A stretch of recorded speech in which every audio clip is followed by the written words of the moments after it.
Bathrooms. I mean, you spend a lot of time talking about boats. Why don't you spend time talking about bathrooms? Yeah, so is 500 feet? You can't pull up two cars next to each other and serve food?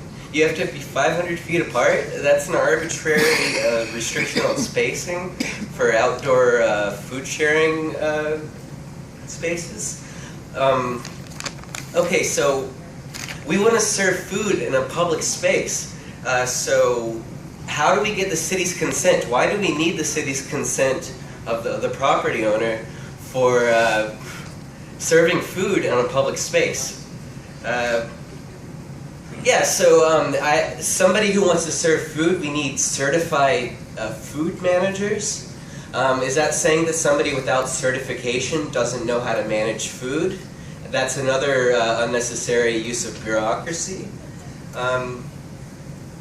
Okay, so people have to purchase 5-gallon containers of water with a spigot. Doesn't the law say we have to wear gloves? I'm not seeing the need for having to wash. I mean, I know you have to wash your hands. I'm not seeing the need for purchasing all this equipment when somebody can have sanitary use of gloves. So you're limiting the time during which we're allowed to feed people. We can only feed people 12 hours a day. So from 7 a.m. to 7 p.m. we can't feed people at night.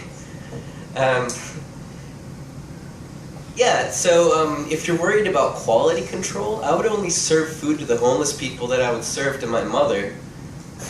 So yeah, if you're not going to serve something to your mother, don't serve it to strangers. I mean, that's what I learned in restaurants, that's what I learned in my service activities. You're basically financially burdening charities from churches and secular organizations, and you're effectively starving out the indigent population, and you're leaving an inadequate shelter system as the only viable option for these people. So continue to expand your forbidden zone, and we're going to remember the forbidden zone, and that's what I'm going to think of when I think of Fort Lauderdale.